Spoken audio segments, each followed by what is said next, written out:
ஆரோக்கியம் எங்கள் சந்தோஷம். 90 வருடங்களாக வாடிக்கையாளர்களின் நன்மதிப்பை பெற்ற எஸ்பிஎஸ் கடலை மாவு.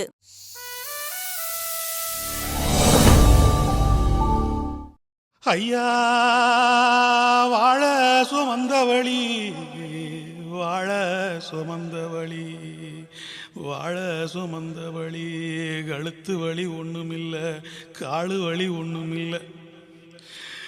ஐயா நீ வாழாம போன பிள்ளை, ஓ நினப்பு வழி தாங்கவில்லை, நினப்பு வழி தாங்கவில்லை, நினப்பு வழி தாங்கவில்லை.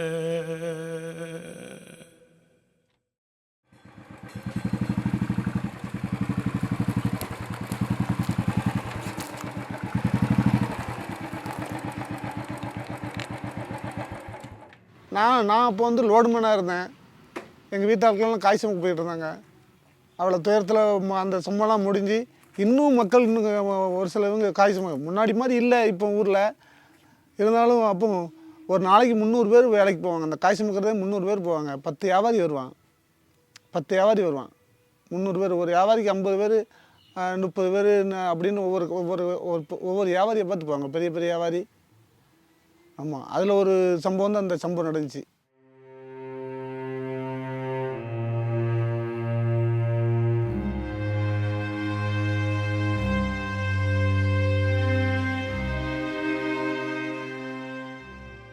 வயசு எனக்கு 24 வயசு. அப்போ 99 நடந்த சம்பவம். எல்லோரும் ஊரில் யதார்த்தமாக எல்லோரும் ஊர் ஃபுல்லாக காலையில் சங்கத்து முன்னாடி வண்டி வந்து நிற்கும். ஊருக்கு கீழ்ப்பக்கத்தில் கிடத்தாங்கறன்னு சொல்லுவோம், அதை அங்கே வந்து லாரி நிற்கும். எல்லோரும் ஏறி போகிறது தான். இந்த மாதிரி சம்பவம் நடக்கும்னு யாருக்கும் தெரியாது. ஒவ்வொரு வியாபாரிக்கும் 25-30 பேர் போக தான் செய்கிறோம். போகாத காலமாக அந்த அன்னைக்கு பார்த்து அந்த ஊரில் மட்டும் ரோடு சரியில்லாமல் டிரைவர் அஜாக்கினால வண்டியை விட்டுட்டான். அது எங்களுக்கு தெரியாது. நைட்டுக்கான்னு அன்றைக்கி நைட்டு வந்து அங்கேருந்து ஓடி வந்து இந்த ஊர் அங்கே இறந்ததில் 2-3 பேர் தப்பி வெளியே வந்து ஊர் வரைக்கும் ஓடி வந்திருக்காங்க. அங்கேருந்து ஒரு சில பஸ்ஸில் 2-3 பேர் பஸ்லேயும் ஏறி ஓடி வந்திருக்காங்க. ஒருத்தன் ஊரில் வந்து இந்த செந்தூர்பாண்டியங்க தான் முத ஊரில் தகவல் சொல்கிறான். ஒத்தருவா கூலியம்மா எசக்கி, ஒத்தருவா கூலியம்மா, ஒத்தருவா கூலியம்மா எசக்கி, ஒத்தருவா கூலியம்மா. ஓசிர குடிச்சிருச்சே என் தங்கம், ஓசிர குடிச்சிருச்சே. எதிர்த்தாக்கில் எந்த வண்டியும் வரல, எந்த இதுவுமே கிடையாது. டிரைவராக பார்த்து தான் விட்டுட்டாங்க. பிரேக் அடித்தோடனே எல்லாம் ஒன்றுக்கு மேலே ஒன்று கிடக்கும். அப்போ வந்தானே பொட்டை பிள்ளைகள் மேலே நம்ம கிடக்குமே அப்படின்ட்டு நானும் எந்திரிச்சு அதனால் வண்டியை பார்க்கும்போது இந்த சைடு பள்ளத்தில் நிற்கி, இந்த சைடு பார்க்கும்போது வண்டி வந்து டயர் வந்து தூக்குது. அப்போ எனக்கு வந்து என்னென்னா வண்டி சாய போகுதா அப்படின்ட்டு ஒரே வார்த்தை மட்டும்தான் சொல்ல முடிஞ்சிச்சு, வேறு எதுவுமே சொல்ல முடியலை. மித்தது ஆளுகளை பூராமே தட்டி 2 பிரட்ட போய் தான் ஆளுகளை வந்து அமுக்கிட்டு அவங்கள வந்து நான் வந்து இழுக்கும்போதே எனக்கே கொலை நடுங்கிட்டு, இந்த மாதிரி ஆகிப்போச்சே அப்படின்ட்டு எனக்கே ஒன்றுமே ஓடலை. ஆனால் ஓடலைனாலும் சரி யாரையாட்டும் காப்பாற்றிடலாம் அப்படிங்கிற இதில் தான் நாங்கள் வந்து முயற்சி பண்ணேன். என் கூட அந்த பையன் முருகன் என் கூட தான், என் கூட ஒன்றா நின்றது அந்த பையன் சின்னது முருகன். மித்த பாட்டியில் பூரா மயக்கத்தில் தான் இங்கே இருந்தாங்க. முருகன் மட்டும் என் கூட கொஞ்சம் தெளிவாக நின்றான். அதனால் முருகா இந்த ஆளுகள் பூரா கொஞ்சம் சைடில் இருக்கு, வா இழுத்து பார்ப்போம் அப்படின்ட்டு தான் நாங்கள் போய் சைடில் போய் இழுத்து பார்த்தோம். ஆனால் எந்த இதுவுமே சவுதிகளை மாட்டினுங்களா, எங்களால் காய்க்குள்ளே மாட்டினுங்களா எதுவுமே பண்ண முடியல. அதில் எங்களுக்கு குளம்லாம் நடுங்கி போச்சு. அதுக்கப்புறம் ஆத்தூர் பஸ்ஸு, அந்த டயத்தில் ஆத்தூர் பஸ்ஸு வந்துச்சு. அந்த பஸ்ஸை நிப்பாட்டிட்டாங்க. நிப்பாட்டினதுக்கு அப்புறம் தான் சரி நான் போய் ஊர்லையாட்டும் போய் சொல்லுவேன், இவ்வளோ மக்கள் மாட்டிக்கிட்டாங்க, இவ்வளோ ஆளை தான் தப்பிச்சிருக்கு அப்படின்ட்டு. நான் தப்பிச்ச ஆளுப்புறம் எல்லாத்தையும் பார்த்துக்கிட்டேன். சரி ரைட்டு, நான் போய் ஊரில் போய் சொல்லி ஆளை கூட்டிகிட்டு வரேன், நீங்கள் இருங்க அப்படின்னு சொல்லிட்டு தான் நேரம் அங்கே ஓடி வந்தது.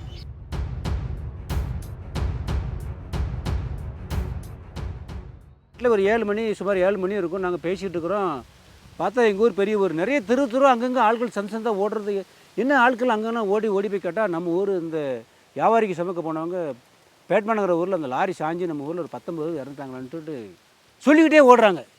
யாரா எந்த வியாபாரிக்கு போனால் நம்ம நிறைய ஊர் நம்ம ஊர்லேருந்து வியாபாரிக்கு போவாங்களே, இது எந்த வியாபாரிக்கு ஏற்பட்டால் இந்த மாதிரி ஒரு சங்கரனை கூட்டி போன வியாபாரிக்கு ஐயோ போச்சுடா அப்படின்னு சொல்லிட்டு எப்படி போகிறப்ப இந்த மாதிரி செல் வசதி கிடையாது, 2 வீலர் வசதி கிடையாது. அப்படி நின்ற இடத்துல யாருமே எங்கள் வீட்டுக்கு தகவல் சொல்ல ஓடிக்கிட்டே இருக்கிறோம். போனால் அங்கேருந்து ஒரு சிறுவையிடம் ஒரு 5-6 கிலோமீட்டர், சிறுவையிடத்தை தாண்டி அதுலேருந்து இப்போ தூத்துக்குடி போகிற விட்டால் அது பேட்டமரம் ஊர் இருக்குது. சிறுவையிடம் போய் நிற்கிறோம், ஒரு 9 மணி 9:30 மணி இருக்கும். ஓடிட்டே இருக்கிறோம். அங்கே போய் பார்த்தா நேராக ஆஸ்பத்திரிக்கே போகிறோம். இது என்ன நடந்துன்னு பார்த்தா அடிப்பட்டு உயிர் படைச்சவங்களை காயப்பட்டவங்களை கொண்டு ஆஸ்பத்திரியில் போட்டிருக்காங்க. அதில் ஒரு அம்மா சிவனடியில் ஒரு அம்மா தான் நான் ஃபஸ்ட்டு போனோன்னே பார்க்குறேன். காலை கட்டி அழுதுட்டு, தம்பி எங்களை பார்க்காதீங்கப்பா, நேராக அந்த லாரி சாஞ்சி எடுத்து போங்க, அங்கே நிறைய பேர் செத்து கிடக்காங்க, நாங்கள் உயிரோடு இருக்கணும்னு பார்த்தா அந்த அம்மா முகம் மட்டும் தான் தெரியுது. அதுவும் சகதி இப்படி வலிச்சு விட்டுருக்காங்க, காலெல்லாம் ஒரு மடக்கிட்டே உட்காந்துருக்கு. அந்த அம்மாவுக்கு அடிபட்டுன்னு நினைக்கிறேன். பக்கத்தில் பார்த்தா துடித்து கிடைக்கிறாங்க. ஒன்றுமே பண்ண முடியல எங்களால். நாங்கள் ஒரு 100 பேர் இருக்கிறோம். அப்படி என்ன பண்ணுறது தேசம் ஓடி போய்கிட்டு இருக்கிறோம். ஓடுறோம். அப்போ பார்த்தா ஒரு பஸ் வருது, லாஸ்ட் பஸ் டெப்போவுக்கு. அந்த பஸ்காரனை போய் கெஞ்சிடும், ஐயா இந்த மாதிரி ஒரு விபத்து நடந்து போச்சு, நாங்கள் அந்த இடத்துக்கு போனோம், எங்களை கொண்டு விடுங்க அப்படின்ட்டு. அவன் டிரைவர், நான் அரசு பஸ்ஸுமாக அந்த மாதிரிலாம் பெர்மிஷன் இல்லாமல் நான் வர முடியாதுன்னு சொல்லிட்டு அவன்கிட்ட ஒரு அரணம் தகராறு பண்ணி பார்த்தா அதுவும் முடியலை. சரி இவன்ட்டு தகராறு பண்ண வேலைக்கு அவன் சொல்லிட்டு அப்புறம் அங்கேருந்து எங்களால் எவ்வளோ ஓட முடியுமோ 1 கிலோமீட்டர் ஓடுவோம். அப்புறம் கொஞ்சம் இளப்பாரி இதான் முடியாது, அப்புறம் ஒரு 1/4 மணி நேரம் நடப்போம்.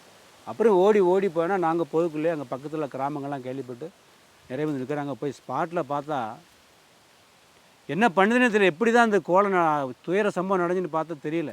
போலீஸ் நிற்கிறாங்க, எஸ்பி நிற்கிறாங்க, கலெக்டர் நிற்கிறாங்க, நிறைய போலீஸ் நிற்குது. ஆனால் என் தம்பி ஒருத்தர் நான் மாரிமுத்துன்னு சொல்லி அந்த படத்தில் நடிச்சிருக்கிறான். அவன் தான் நான் பார்க்குறேன், ஜாக்கி ஏற மாட்டுக்கு அரை பயிர் நெல் பயிரில் இந்த லாரி சாஞ்சிருக்கு, கீழே சகதியமாக இருக்குது. ஜாக்கி ஒரு பொண்ணு, இந்த லதாங்கிற பொண்ணை காப்பாற்றின அந்த லட்சுமணன் சொல்கிறாங்கல்ல, அந்த பையன் தள்ளியிருக்கான். அவனுக்கு முடிய போகுது, உயிர் போக சமயத்தில் நான் செத்துருவோம்மா நீனா பொழைச்சிக்கோன்னு சொல்லிட்டு கால்ட்டு தள்ளவும் அந்த பொண்ணு கை விட்டு வெளியே தெரியுமா போய் எஸ்பி பார்த்துட்டார். டேய் ஒரு கை தெரியுது, அதை பார்த்து ரெடி பண்ணி சொன்னால் ஜாக்கி போட்டால் தான் பொண்ணு வெளியே எடுக்க முடியும். லாரியை ஜாக்கி போட்டு பார்க்குறாங்க, நிற்க மாட்டேங்குது. என் தம்பி எங்கிறது கல் கொண்டு சுமந்து கொண்டு கொடுத்தான். கல்லை கீழே போச்சு, நிறைய சாக்கெல்லாம் கீழே போட்டு கல்லை போட்டு ஜாக்கி மேலே தூக்குறாங்க. அந்த பொண்ணை இழுத்தாங்க. தூக்கிட்டு வரோம், நான் முன்னாடி நிற்கிறேன் சார். அப்படி இந்த மீன் வாய் வெட்டின மாதிரி 2 உதடு மட்டும்தான் இப்படியே வெட்டுது, டோட்டலாக சகதி. எஸ்பி பார்த்து நிற்கிறாரு. உடனே கொண்டு ஆஸ்பத்திரி போங்க, குயிக் ஃபாஸ்ட் அப்படிங்கிறார். ஆம்புலன்ஸ் ரெண்டுக்கு கொண்டு போயிட்டு எல்லாம் முடிச்சுட்டு ஒரு 11 மணி இருக்கும். எங்களை யாருமே இப்போ பாடி எதுவுமே எடுக்கலை. நான் மற்ற விஷயத்த நான் நேரில் பார்த்தேன். அன்றைக்கி பாடி எதுவும் எடுக்க முடியாது, கிரேன்லாம் கொண்டு வந்தாங்க, செட் ஆகணும்னு சொல்லி. ஏன்னா நிறைய பேர் எடுக்கணும், பெரிய பிரச்சனையாருன்னு சொல்லி எங்களெல்லாம் போலீஸ் அடித்து வீருக்கு அனுப்பிட்டு, நீங்களாம் ஊருக்கு போங்க, யாரும் எடுக்கூடாது, யாருமே விடலை. சேத்துக்குள்ள நீ துடிச்சு எஞ்சாமி சேத்துக்குள்ள நீ துடிச்சு சாஞ்ச கதை கேக்குதம்மா அந்த சாக்குருவி பாடுதம்மா எஞ்சாமி சாக்குருவி பாடுதம்மா. ஒரே ஓட்டம், பயங்கர ஓட்டம். அங்கேருந்து என்ன பண்ணனே தெரியல, அந்த அளவில் ஓடுதோம். பார்த்தா அந்த இடத்துல பஸ்ஸு எதுவும் நிற்கிறதுக்கு வாய்ப்பு இல்லை. எங்கள் ஊரில் பஸ் ஸ்டாண்டில் அப்போ பஸ் ஸ்டாப்பில் ஏற்கனவே பஸ் நிற்காது, ரொம்ப கஷ்டம். பஸ் ஒரு பஸ் வரணும் அப்படின்னா 1 மணி நேரம் 1.5 மணி நேரம் வெயிட் பண்ணணும். டவுன் பஸ் வந்தால் மட்டும்தான், ஸ்ரீவைகுண்டம் பஸ் வந்தால் மட்டும்தான் நிற்கும். ஒன்றுமே செய்ய முடியல. மக்கள் இங்கேருந்து யாருமே நிற்கலை. சிறுலேருந்து பெரியவங்க வரைக்கும் வயசானவங்களாம் பாவம் ஓடிக்கிட்டே தான் இருக்காங்க. ஓடி பாதி தூரத்தில் நின்று பேட்மானார் கிட்ட போகிறது வரைக்கும் ரொம்ப என்ன யார் இருக்கா, யார் பொழைச்சி, அதாவது யார் இருக்கா, யார் உள்ள மாட்டிக்கிறான்னு கூட எங்களால் சொல்ல முடியாத அளவில் போகிறோம். சம்பத்து கேள்விப்பட்டு சார், அந்த ஊர் மக்களே, ஆண்களும் பெண்களும் ரோடு ஃபுல்லாக போய்கிட்டே இருக்கிறோம், ஓடிக்கிட்டே இருக்கிறோம். ரோடே மறைஞ்சிருச்சு. யார் எங்கே ஓடுறா, முன்னாடி ஓடுறது யார், பின்னாடி ஒரு கணக்கே இல்லை. முடியாதவன் போயிட்டு ஓவர்டேக் பண்ணி வாடா சீக்கிரம் வாடா அப்படின்னு ஓடி போய்கிட்டே இருக்கிறோம். ஒரு 200 பேர் 300 பேர் இருக்கும். ஆமாம், ஒரு இவ்வளோ பேர் ஹைவே ரோடே ஃபுல்லாக போய்கிட்டு இருக்கிறோம். எதுக்கு வண்டி வரோம் 9 மணி 10 பேர்லாம் ஒதுங்குறான். அவன் என்னடா இவ்வளோ பெரிய கூட்டம் வரும் என்ன தெரியலன்ட்டு அவன் எல்லாம் ஏதோ கேள்விப்பட்டுருவான்னு நினைக்கிறேன். ஒதுங்கி ஹார்ன் அடிச்சு கூட நிப்பாட்ட மாட்டேங்கிறான். அவன் ஒதுங்கி நிற்கிறான். எங்களை பார்த்து மக்கள் போட்டோம், சீக்கிரம் போட்டோம் அப்படின்னு ஓடி போயிட்டு இருக்கும்போது எங்களுக்கெல்லாம் முடியாத சூழ்நிலை. ஓடும்போது தண்ணி தாக எடுக்கும்ல, அப்படி எதுவும் நிற்கும்போது அம்மா கொஞ்சம் தண்ணி விடுங்கட்டா, என் வீட்டுக்கு வா நாங்கள் இந்த வீட்டில் 2 பேர் கூட அந்த வீட்டில் 2 பேர் எங்கள் தம்பி இங்கே வாங்க இங்கே ஒன்று அப்படி கூப்பிட்டு தண்ணி கொடுத்து வேறு ஏதாவது உதவி பண்ணுவாப்பா அங்கே போகிறதுக்கு எதாவது ஹெல்ப் பண்ணுவோம் அவங்களுக்கு சொல்லுங்க நாங்கள் ஏதாவது உதவி பண்ணுங்களா முடிஞ்ச அளவுக்கு இந்த மாதிரி சம்பவம் ஆகி போச்சுன்னு சொல்லி அந்த மாதிரிலாம் கூப்பிட்டு கொடுத்தாங்க சார். அப்படிலாம் வாங்கி குடிச்சு நாங்கள் ஓடணும். இறந்து ஒரு 15 கிலோமீட்டர் இருக்கும். எத்தனை வாட்டி ஓட முடியும்? ஓடியே போயிருக்கும் அந்த இடத்துக்கு. அந்த ஓடுற இடத்துல இடையில கேட்ட உதவி தான் அவங்க கொடுத்த தண்ணி இல்லாமல். பாதையெல்லாம் கால்களம்மா என் பேச்சு, பாதையெல்லாம் கால்களம்மா. நீ போன திசை பார்க்கணுமே என் பேச்சு, என் கண்ணு ரெண்டும் பூக்கணுமே, கண்ணு ரெண்டும் பூக்கணுமே. வீட்டில் அம்மா இறந்துருக்காங்க, பிள்ளைகள் பிழைச்சிருக்கு. பிள்ளைகள் இறந்துருக்காங்க, அம்மா பிழைச்சிருக்காங்க. ஒவ்வொரு சின்ன பிள்ளைகளுக்கும் தாய் தப்பனும் சேர்ந்தே வேலைக்கு போயிருக்காங்க. அதில் அவ்வளோ ஒரு கஷ்டம். எல்லாம் போத்து விழுந்துட்டாங்க. நாங்களாம் எல்லாம் வண்டிக்குள்ளே தான் இருந்தோம். வண்டி மேலே தான் அந்த டாப்பில் இருந்தோம், மேலே இருந்தோம். இந்த கயிறு பாய் போட்டு கயிறு இழுத்துட்டு போவோம் சார். அந்த கயிற்றுக்குள்ளே காலை இப்படி சொருகிட்டு தான் இப்படி தான் இருந்தோம். இப்படி இருக்க சொல்ல அந்த சரி வண்டி சாயுதா வண்டி சாயுதா அப்படின்னு சொல்லிட்டு இப்போ எங்கள் பசங்கள்ட்ட சொல்லுதோம். அப்போ அடையப்பான்னு கத்த ஆரம்பிச்சிட்டாங்க. கத்துனதும் பக்கத்தில் பேட்மாரம் ஒரு ஊர் இருக்குது. அந்த ஊருக்காக தொப்புன்னு ஓடி வந்துட்டாங்க. ஓடி வந்து அந்த எந்த ஊர் ஆளும் தெரியலடா வாங்கடா வண்டி சாயுதுன்னு சொல்லி அவங்க எல்லோரும் தொப்புன்னு ஓடி வந்தாப்புல. அதுக்குள்ளே எங்கள் எல்லாம் பசங்கள்லேருந்து லேடிஸ் பிள்ளைலேருந்து எல்லாம் விழுந்துட்டு கீழே விழுந்ததும் நானும் கீழே விழுந்து தான் செஞ்சேன். கீழே விழுந்து இப்போ எல்லாம் சவிதி ஆகிட்டு சட்டை கட்டை எல்லாம் சவிதி. இந்த லட்சுமணங்க போய் என் மச்சின சொந்த அத்தமாவன் இந்த லட்சுமணங்க வந்து தான் உள்ளே கிடக்கான், வண்டி கீழே கிடக்கான். நானும் ஒரு ஆள் மாட்டி வண்டி சுற்றி வந்துட்டு இருக்கேன். அப்போ அந்த பையன் கால் ரெண்டு தண்ணி சட்டையான அடிக்கான். அப்போ நான் சுற்றி வரதில்ல இந்த லதாங்கன்னு ஒரு பிள்ளை இருக்குது. அந்த பிள்ளையும் இவன் பக்கத்தில் கிடக்கு. அது அந்த பக்கத்தில் இருந்தாப்புல சரி நம்ம காப்பாற்றுன்னு சொல்லி நானே எவ்வளோ முயற்சி பண்ணி பார்த்தேன், இழுக்க முடியல. நான் கொஞ்சம் பருத்தத்தில் இருக்கேன். நானும் கீழே விழுந்தவங்களாம் பருத்தத்தில் இருக்கேன். எனக்கு ஒன்றும் ஓடலை. அந்த அன்றைக்கி இழுத்து பார்க்க எல்லாம் முடியல. அவர் சரி இவனை காப்பாற்ற முடியாது அப்படின்னு சொல்லி பசங்க எல்லாம் வந்தாங்க. ஒன்றும் செய்ய முடியல. அந்த பையன் கொஞ்சம் உயிர் கிடக்க தான் செஞ்சு நாங்களாம் கை விட்டு உயிர் வாயில் கை விட்டு பார்த்தா எல்லாம் செஞ்சேன். அப்போ தான் உயிர் போகுது. லட்சுமணங்க ஒரு பையனுக்கு லதாங்க பிள்ளைக்கு வந்து பிட்டி கீழே அடி அதுதான் கிடக்கு. இந்த பையன் பக்கத்தில் கிடக்குது. இந்த ஊக்குங்கிறது வந்து உடம்புல பிடிச்சிக்கிட்டு அந்த பிடிக்க போய் தான் அந்த பையனை ஓரளவுக்கு அந்த பொட்டை பிள்ளையை காப்பாற்ற முடிஞ்சிச்சு.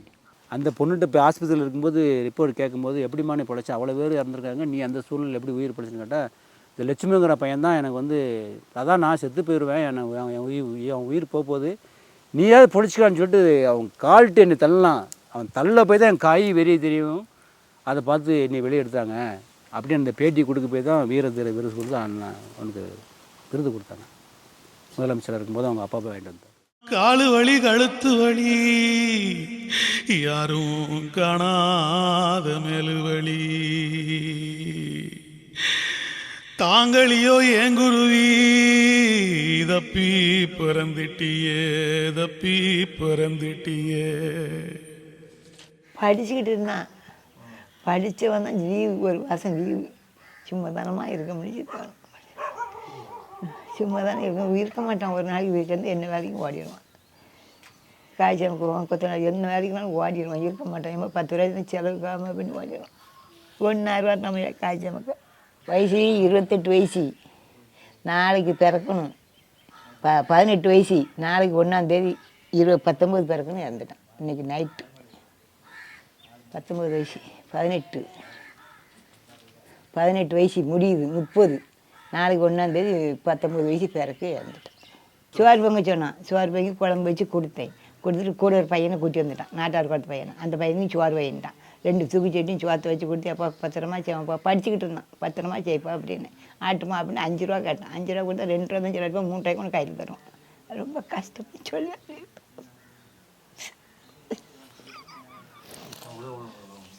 கல்யாணம் பையன் கிடையாது. 3 பையன் நல்ல பையன்.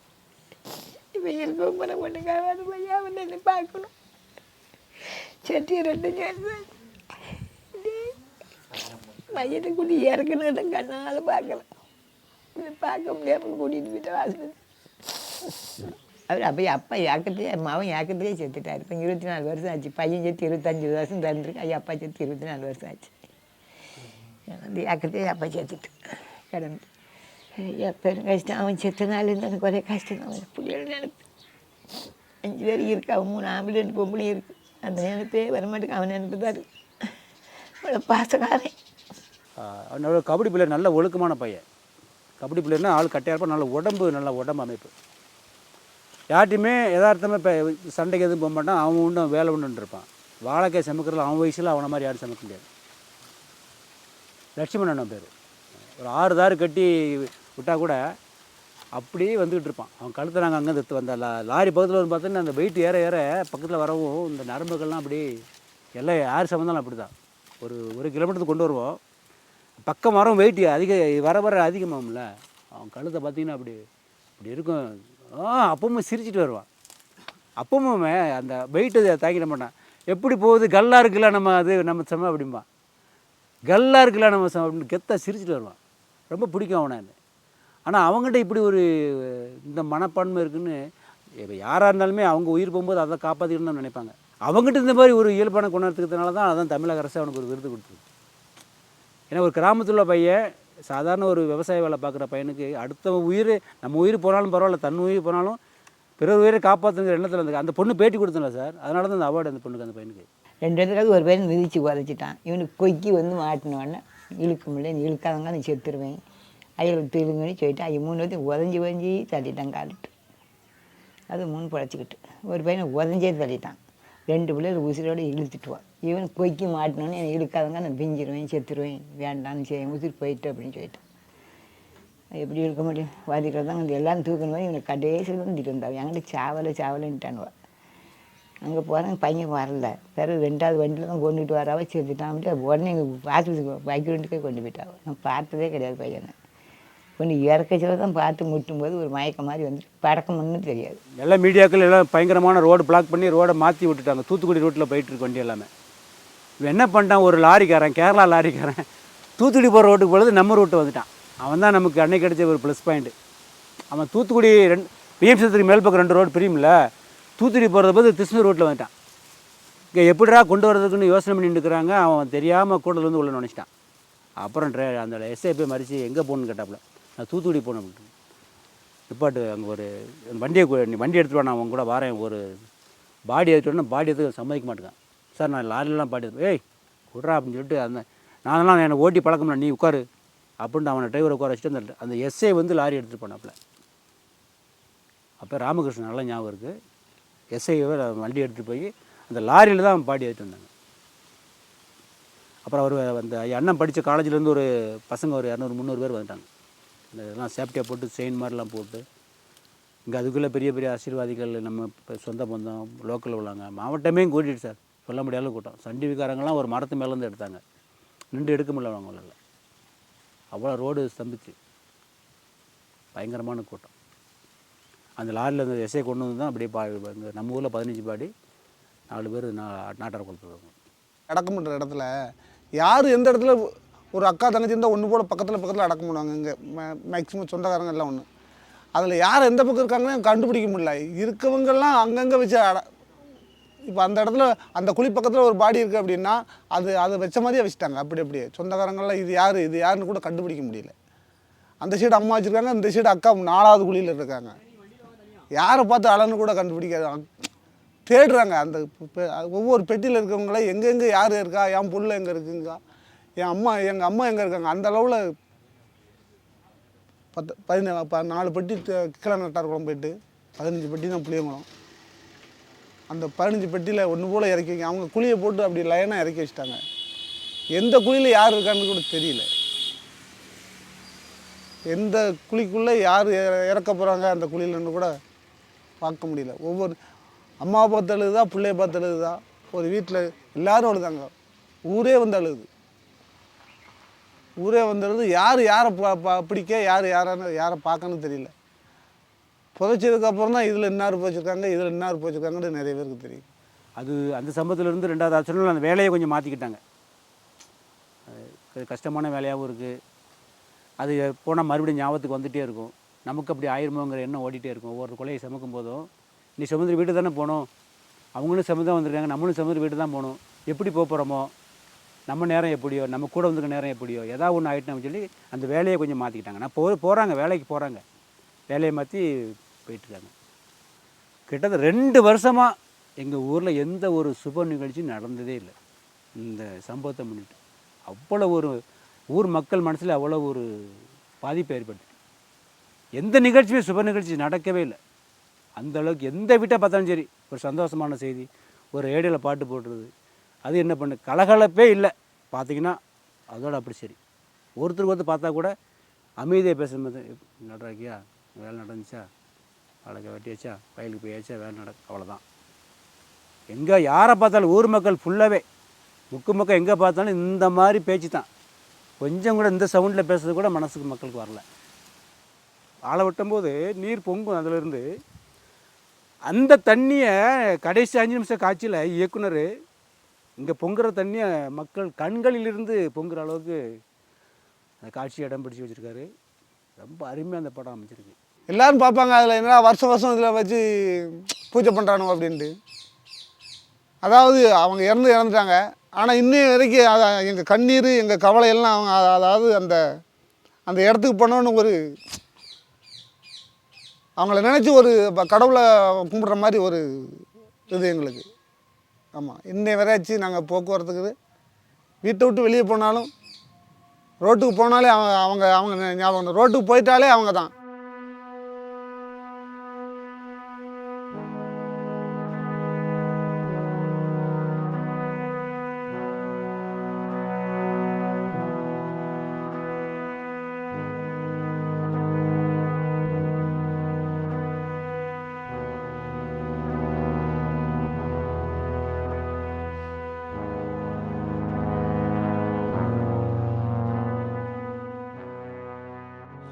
வாழ இலையில் வச்சு எம்பேச்சி, வாழ இலையில் வச்சு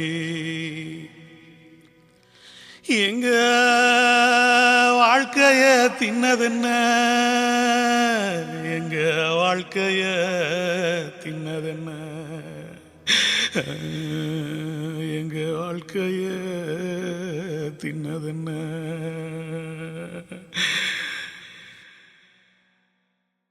உங்கள் ஆரோக்கியம் எங்கள் சந்தோஷம். 90 வருடங்கள் 5 தலைமுறைகள் என்றும் வாடிக்கையாளர்களின் நம்பிக்கையை பெற்ற SPS கடலை மாவு.